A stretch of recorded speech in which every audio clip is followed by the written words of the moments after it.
Hello, everyone, and welcome. And a special welcome to Adama Sanneh, the CEO and co-founder of Moleskine Foundation, and I would say a tremendous leader that is bringing creativity back in full-fledged force at a time where we deeply, deeply need it. So I know you've spent, literally, you just got back from Copenhagen. Yeah. You've been traveling everywhere. Way too much. Way too much. So thank you for being here with us. What are you seeing out there in a world that is deeply divided, but deeply, I think, in need from and for human connection? What are where you've been? What are you seeing? What are your thoughts about what's that? Yeah. I mean, first of all, thanks for inviting me. It's a pleasure to be here. I think that the question of longevity, it's really central in everything that is happening out there.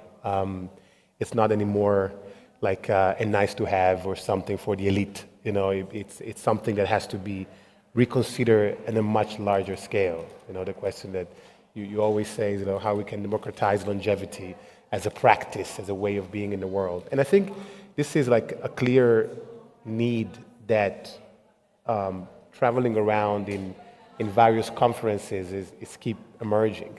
So just in the last month and a half, I was at TED in Vancouver, then I was in Oxford for another very large conference. Then I was in Venice. I was in LA for the Milken Institute conference that is a sort of Davos in Beverly Hills. Mm-hmm. It's quite a terrible place. It well. And I just come back from Copenhagen, where there is like the European Philanthropy Association. And what I see, I mean, I see what you said, you know, I think you see a very fragmented world, but I think a very polarized world. In some spaces, it's quite scary, the little bit, the leitmotif of the overall narrative, you know, now you speak about war, rearming, nuclear apocalypse as it is, you know, as it is like an everyday concept, you know, something that we thought we kind of fixed it, you know, in the 80s. Mm-hmm. Things came back strongly. But I think if there is one thing that emerged for me more than everything else is that nobody really has any answers. You know, that's kind of the thing. Doesn't matter where you are in the world. Doesn't matter with whom you're speaking to. Nobody come in with answers. Everybody just, some people try to fake being an expert about something, but you can see even a space like TED, for example, that we all know, historically has always been quite a progressive space, mm-hmm. But a space where through a kind of clear curatorial agenda, they express a point of view in the world. Now it's not like that anymore. You know, you have you're talking, for example, about AI. You know, you have a discussion about AI, a talk about AI that looks at AI as a kind of like the next apocalypse of the world. You know, and the next talk is about how AI is going to save us all. You know, and you keep this kind of hyper-polarized conversation, and that happened pretty much in every international space that I'm in. So in this case, I think the point is really to understand what this time requires of us. You know, if we live in a moment where nobody has answers, what is the different approach and gaze and posture that we need to have in this era? And that's why I'm so excited about the work that we do around creativity. And well, you said a lot of very important things. So one is you often talk about the era of creativity. And I think creativity, I don't know about you, but I feel, you know, when we are young We are pure. We have, we're not polluted, right, by society, by fragmentation, by left versus right. We say things that, whatever pops in our head. And what I'm seeing is that despite everything that is going on, young people, but people are literally looking for humanity, for that connection, which is totally missing. And I believe creativity is a big link to that, to finding yourself, your purpose, your center, whatever it is that you do. Can you tell us a little bit more about this era of creativity, how you approach it, what you guys do? I mean, you do a lot of stuff, but especially the place that this era could potentially shift, right, from where we are now to what could be tomorrow. Yeah. Yeah, I mean, one of the important things is to try to name what are we living, because without it, it gets difficult to articulate a thought around it and then an action around it. So one of the reasons why for me it's so important to start by the idea that we live in the era of creativity is because they give us a statement of what is the context and what is our position in all of this. If you think about it, in the last, probably less than 60 years, we passed from the era of information, where your competitive advantage as a person, as a company, as a state, was how quickly you get information compared to anybody else. Then we quickly moved from the era of information to the knowledge society. UNESCO was calling it the knowledge society. And the knowledge society was characterized by the fact that, of course, with information technology rising up and communication channels, we have a context in which it's not about anymore having access to information or quicker than anybody else. It's how quickly you're able to transform information into knowledge. But now we live in a moment where what we learned yesterday is obsolete tomorrow. And especially, we live in a moment where a lot of the assumptions that we have around the world, about the world, are in crisis, about our institutions, and even on a very practical term. I mean, until probably less than 10 years ago, probably 5 years ago, if we think about it more on a popular level, having a question of, like, what does it mean to be human? It was like a super high-level philosophical quest. Now it's a question that we need to ask ourselves every day because of AI, and because of social media, et cetera, et cetera. So now we are into a moment where there is a crisis of meaning. And in a moment of a crisis of meaning, then we need to move from a space of execution and effectiveness, to a space of imagination and creation. And now the question is, there's a young activist that I met not long ago, and he said, the only thing that now everybody are asking us, and the communities that we work for, they're asking us, is to imagine something different. But imagination is a rare commodity. We all went to a school system where the main goal was to crash our capacity to be creative. Because there was an idea that you can be efficient and you can be effective. That was the goal. That was the thing. And for a period of time, that made sense. That could allow you to have a very decent life. But now we're not anymore in this space. So realizing that we live in the era of creativity is important to then strategize and understand the type of work that we need to do. And if until a few years ago it was really like a group, I have here my co-founder Tanya, in the Moleskine Foundation, and until 15, 20 years ago, you talk about creativity, you are in a group of kind of radical chic, that like certain things. Now we're thinking about what I quote people like Jack Ma. Jack Ma is the founder of Alibaba, and Jack Ma comes out, in the World Economic Forum and said, if we don't teach our kids poetry, machine will take over.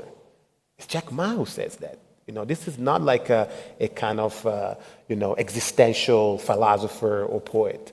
Or you have also on a practical level, the WEF, World Economic Forum, every year they come out with the top 10 skills for the future of work. 9 out of 10 are creativity based. 9 out of 10. The joke that I always make, that is not a joke, is a true thing. I mean, my last talk that I gave last year was at one of the biggest and most conservative bank in Italy that I won't name. And specifically, I gave a talk about creativity to the international unit of auditors. If they are asking themselves that creativity is at the center of their life too, then it really, we need to really kind of understand that this is not a nice to have, but this is like a key element in our development. If you think about it, like this is a question I've been sort of pondering myself a lot. We know that AI will take a lot of jobs, and I mean, we have to rethink systems. Right? It's not a question of if it's going to happen, it's a question of when it's going to happen, and it's happening very, very quickly. And so creativity then becomes sort of a lever for, I think, in my opinion, to maybe create a social structure, even an economic structure, where you sort of get paid for the great ideas that humanity can have. Or reinvent certain things. We are not machines, right? We feel, we love, we're sad, we cry.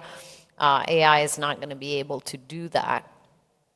And so in a world that is so uncertain for so many, how do you see sort of this, if that makes sense, this sort of transition where, you have sort of AI coming in, but our role as humans, fundamentally, will have to sort of shift, right? How do you see that happen? Which is, I think, is a question a lot of people have. Yeah. Well, there's a few months ago, I was invited at a conference organized by Google.org, and it was about AI and social impact. And for 3 days, I heard some incredible stuff. For example, in the space of health, the way that AI can enter and take a vaccine and develop it in an incredible way and whatever.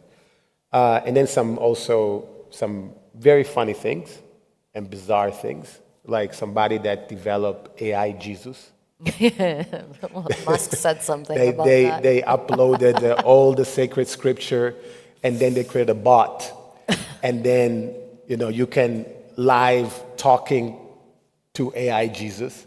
And the funniest part is that they were saying, one said and we tested, it was 95% in line with the scripture. And I'm thinking what happened to this 3%? I want to know about the 3%. That is where revolution normally come out from. But then there were also some kind of scary stuff. And the more we get into the world of the human, the more this is getting scary. There was an organization that had a challenge. And the challenge was, how do I decrease the amount of dropouts from schools? And especially it was in Romania, because Romania has the highest dropout rate in high school in Europe. And if you deal with education, you know that normally the dropout rate is related to most of the time social, emotional issues. The students, they left alone, they're stressed out, they have an issue of anxiety, and so they drop out. So what they did, they knew that they changed the budget of the school, and they invested dramatically more into coaching, into having more human resources around them, so that they can have more connection. Worked very well. School was fantastic. The problem is, how do you scale it? It's a tough question. How do you scale it? And so their answer was to create a bot, an AI, that would have access to all the data of the students. And this bot will start communicating with the student. And so they will say oh, Sharon, I know you have the test tomorrow. How are you feeling about it? Are you okay? last one, could have been better, but I know you got this, And that's how that communicate. Now the question, when you say something like this, I ask myself, what can go wrong? Everything can go wrong. Of course. Everything can go wrong. Especially, at the first time I was like, okay, maybe, I'm being too harsh. If you bring this into a very resource school, and this is just another tool within an ecosystem of tools, maybe it can help. But then they added, the Minister of Education got very excited about this, so he's thinking that we might roll it out at the national level in the next few years. And now that it gets scary. Because what happens when you go in those communities where these young people have as their only emotional clutch a bot, an AI? It's scary. Of course.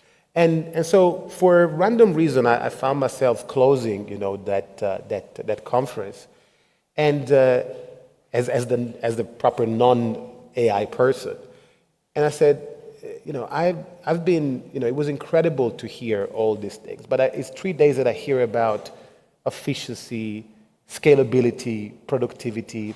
But my question for all of you is, all this scalability and productivity is going to scale whose dream? That's the question. Mm-hmm. Whose dream is going to be scaled? And then I said, for every euro that we spend in AI, we should spend 3 euros in hyper-local, interconnected, physical, nature-based, creative-based interaction. If we do that, we might have the chance to harness and consider AI as the greatest gift that you might have ever had. But the point is that we need to shift the logic. And the logic is that in order to get that gift, we need to be the best version of ourselves. Mm-hmm. And at the moment, it's happening the other way around. Of course. We're getting the worst version of ourselves in front of the most powerful tool ever created. And there is, since we are in a longevity space, you talk about how humans function. And when you think about it, there is a say that always is a reality check. And it says, we are still humans that have Paleolithical mind. We still have medieval institutions. And now we have godlike technology. What happens in this scenario? And the only opportunity that we have is really to triple down on our humanity. Mm-hmm. If we do so, then we might have a chance.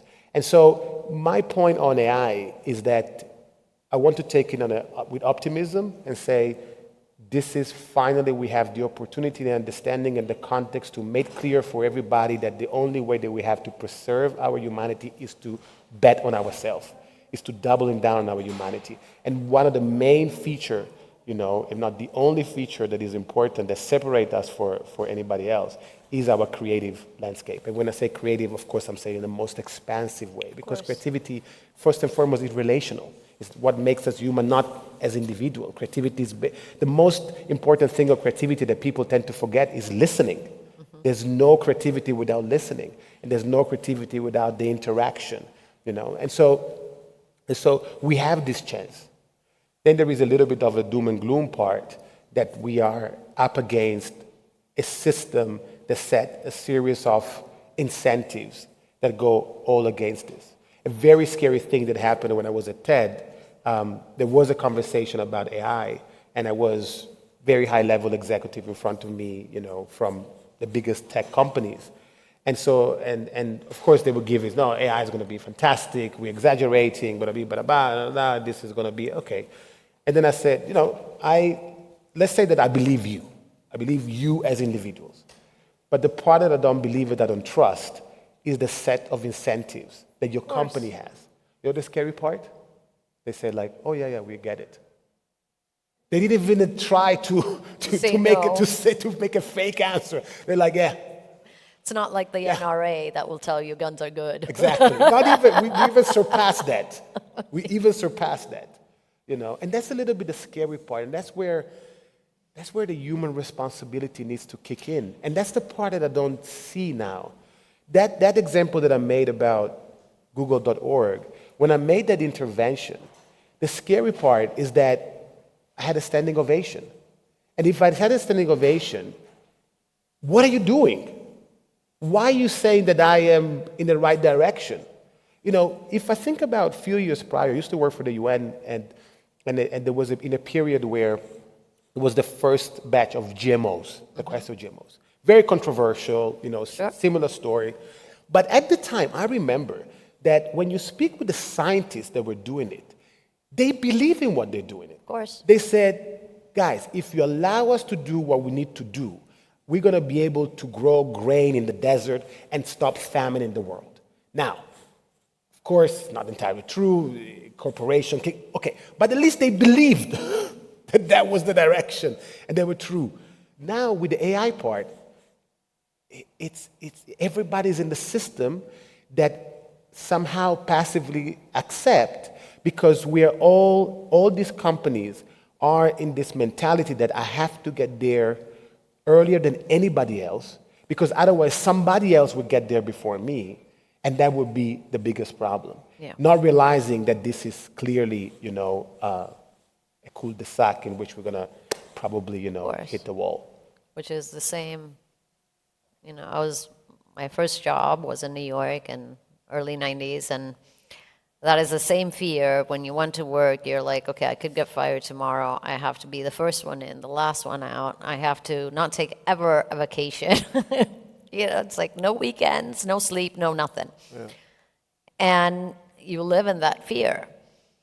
And one hopes that with, society and, I thought we were coming out of that, right? We were finally getting through sort of a new path, and then this one hits, and it's the same thing where, humanity creates something that they say it's the greatest gift God ever gave, right? And it could potentially wipe us out.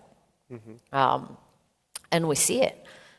We see it with politics, right? We see it with the division, the fear, the misinformation, disinformation that AI can obviously and is, you don't even know what's real, what's not. You have to, sort of look at the image. Oh, it has 6 fingers. That's not human, right?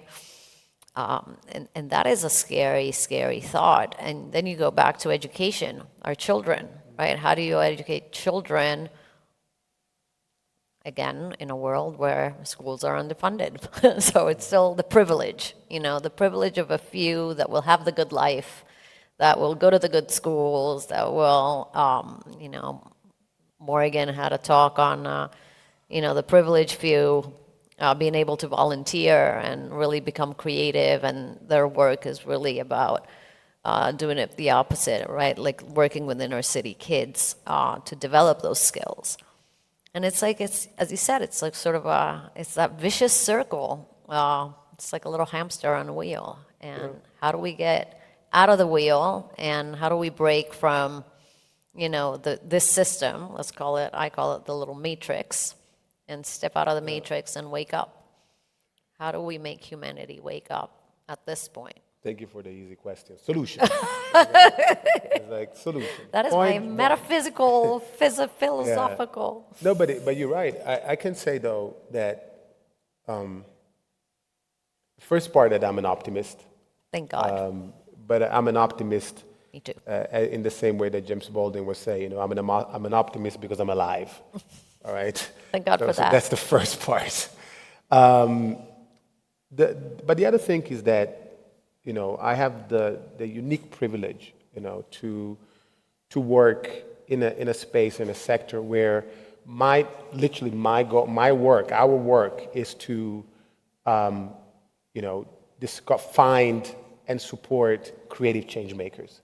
So people and organizations and communities that use creativity as a tool for social change.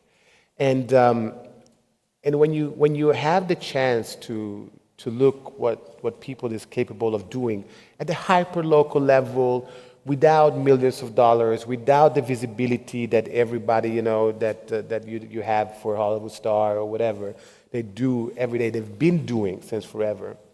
Of course, the only thing is to be encouraged. Now, of course, we are up against an incredible complex world with forces that takes us in every possible place. But I also believe in the human resilience and the capacity to at some point to go beyond it. Now the question is, what is the cost of this transformation? To what is the point in which we can get to an element in which the system shift, and that unfortunately often has a dramatic cost for a lot of people, and so it is scary. It is scary, but I have to say that sometimes I ask myself. And last year, for example, we had as our keynote speaker during our global conference that we do in October. It's called Creativity Revival. We had Albie Sachs. Albie Sachs is a great, he's a revolutionary, he's a freedom fighter, and he's the first constitutional judge of the Supreme Court Justice in South Africa. Incredible human being. He's 90 now, he's been blown up, he's a truly superhero. And when you think about the struggle in South Africa, people tend to, the narrative, you tend to think about it from 1980 to 1994, when then Mandela was out of prison and then there was a transition. All the narrative is like in the last 10 years, 5 years, so on and so forth. Albie is 91 this year. And I'm wondering, how does it feel being a freedom fighter in South Africa when he's 52, when he's 68? How many years do you have in front? How much you are in the darkness with literally, virtually zero opportunity of coming out of that situation? And I asked him, and he said, you keep doing what you do. You're doing what you do because your vision go beyond yourself. Your vision is part of a legacy that is, you're part of a story, you're part of a sound, of a symphony that started way before you, and it will continue way after you. And you're just a conduit for that moment. And so independently of how gloom the world is, independently how impossible the task is, we have to do what we have to do. And it's incredible to see every day people that is doing it, in the middle of Gaza, and Palestine, through creativity, culture, the power of the arts, having a theater company in the West Bank that is keep open, and they become a shelter, and then they become a place where people can get together. Just yesterday, because sometimes, again, it's this idea now, creativity is a nice to have. Just yesterday in Copenhagen, I was talking to a director of a very big foundation, and she's from Sarajevo, and she's old enough to have lived the full war in Sarajevo, and in a very energetic way, as she could be, she said, I get angry when people don't think about creativity, even in conflict. Because she said, in 4 years of war, every day I was going to my choir school. Because that was the only place where I could remember to be a human. And then she provoked, and she said, shelters are for animals. I'm not an animal. And then she gave me goosebumps because she said, if I die, I die, but I die as a human. I'm not going to die as an animal. And we tend to forget this. And now, unfortunately, conflict are extending in more places than before. And I think the understanding of what does it mean to be human can come even for this, and especially from these extreme circumstances. And it's an ancient knowledge that we just need to recuperate and make it, at the top of our priority as people, as change makers, as professionals, as citizens, as humans. I think you're spot on several points. I feel like there's, with everything that is happening, there's always a breaking point, right? Like life, whether you die, your energy, something lives on. We are living systems. We are having this conversation with a few people yesterday and today, and we are at that point where, as a collective humanity, right, we are at that paradigm shift where you're either going in one direction or you're going in the other. And if you feel and if you're hopeful, hopefully humanity will choose good. But historically, I always say,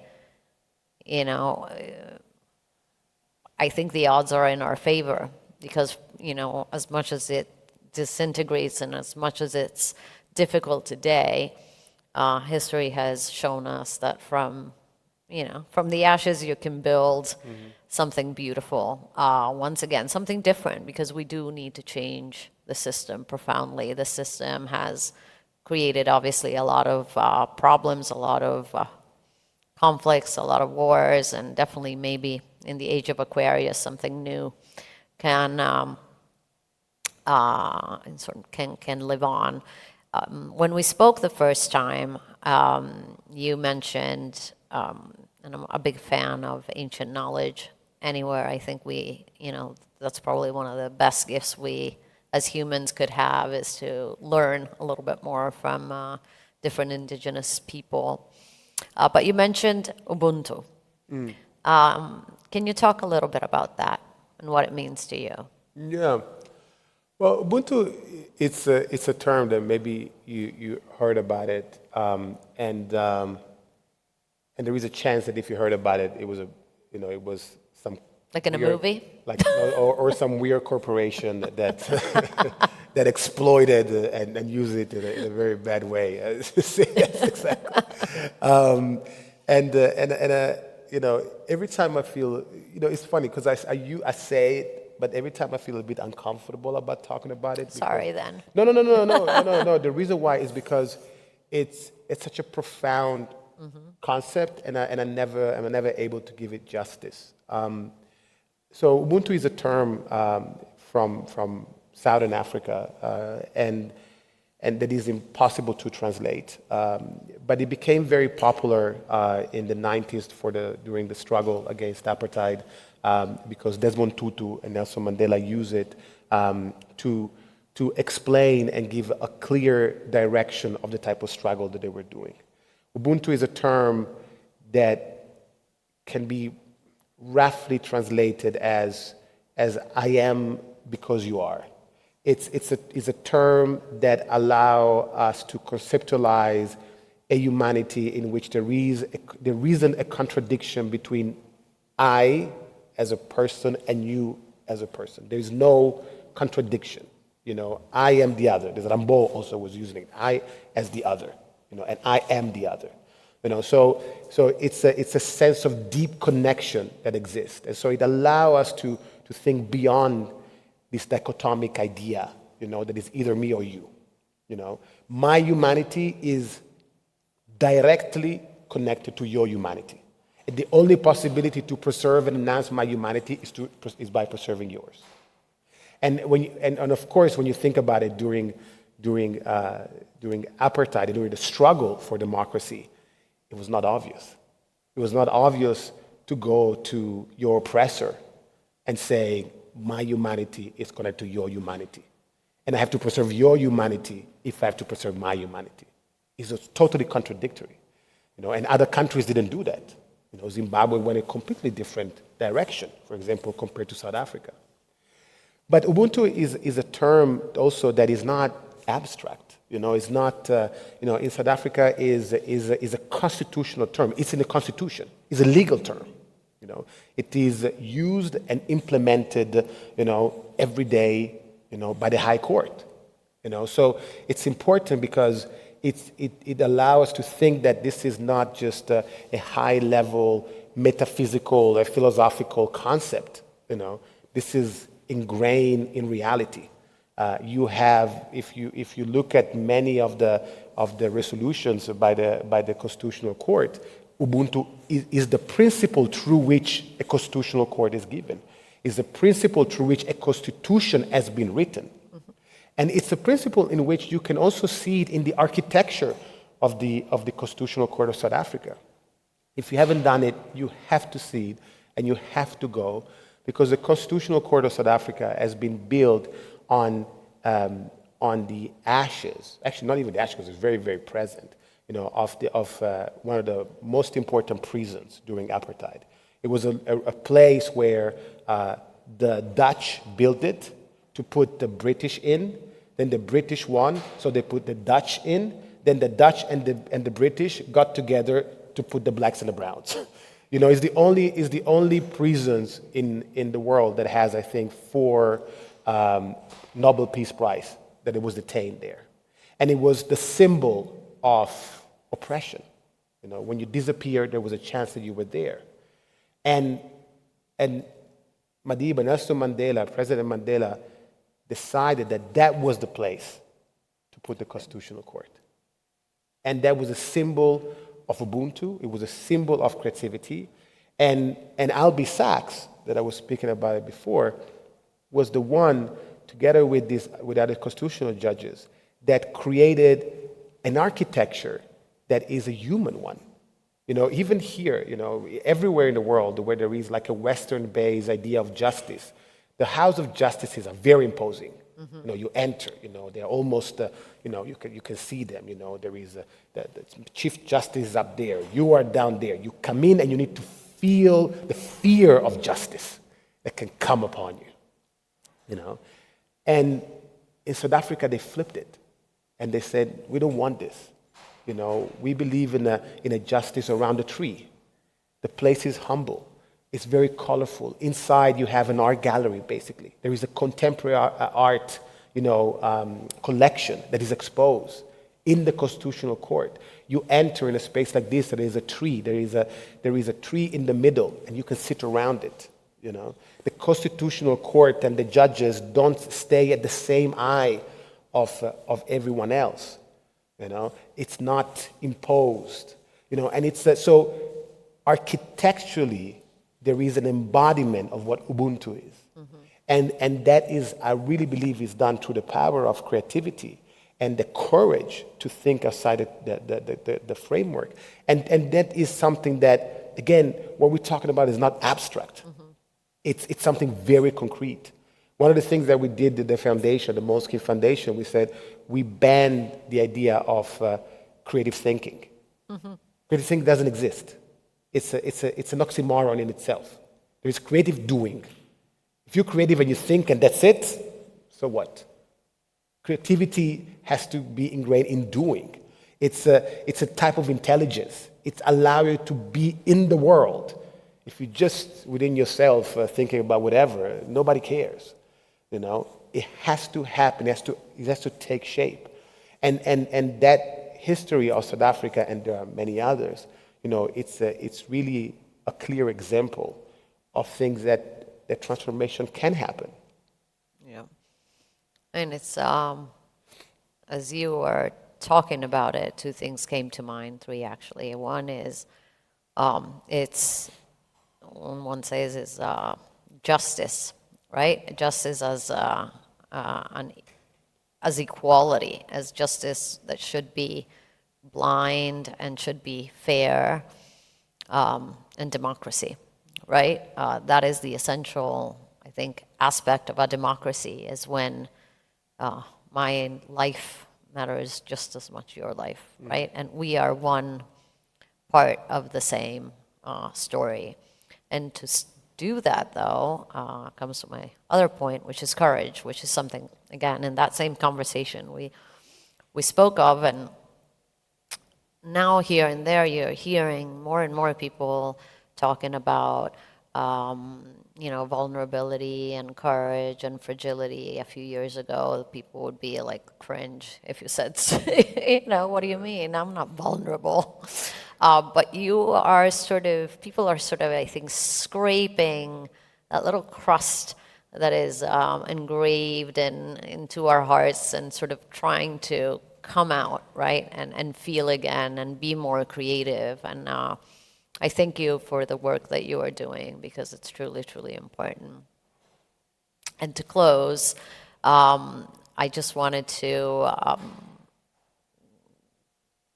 bring you back to the first, I would say, segment of this conversation, when we were talking about your travels, and you said something obviously we look at the world today, we went through, I think, a whole journey of, how things are. If you could say 10 years from now, what is the world that you'd like to see? And yeah, what's your wish? What do you wish to see 10 years from now? I mean, I guess the bar is low. So Try to make it if we're higher. here, if we're still here in 10 years, that's already like, a Yay. great achievement. If we can manage to avoid the nuclear annihilation in the next Well, could you, 10 years, we're great. But no, I'll answer you in this way. I am amazed by the people that I work with and that I see and we try to support, through the work of the foundation. And I'm a huge fan of Gen Z. Everybody. I mean, it's not easy to work with them, but but in terms of but I think they are an incredible generation. It's a generation that is not fearful to take the street. If I think about globally, Gen Z are, always, a little bit, criticized, But I can tell you, I mean, I'm half Senegalese. In Senegal, when the former president threatened to get another term and destroy the cycle of democracy, the young people took the streets, and the average age was 16. The same thing happened in Kenya. The same thing is happening a little bit everywhere. So I'm a big fan of them. But one of the things that is important that I learned from the creativity pioneers that we support is that we are not anymore, the era of creativity imposes us a different framework of thinking. We cannot think about the future as something that is a distant point from us, in which we can do some form of quasi-linear prediction. Mm-hmm. Predictions are gone. We don't know what's going to happen tomorrow. Forget about it in 10 years. But this doesn't mean that we don't care about the future. It means that the concept is that of future, it's in the present. The future is every day. It's happening now. And if we consider ourselves creator, and then we need to think about that we're building that future every day. So I cannot tell you what we're going to see or what even I'm aspired, because that will be such a cliche, in 10 years from now. But what I would like for all of us to think of is that is not a distant future. Oh. The future is today. And so every micro action and macro action that we take now is what is going to build it. And so I think it's a time to take responsibility for the present and embody the future that we want to see as of now. Thank you so very much for this conversation.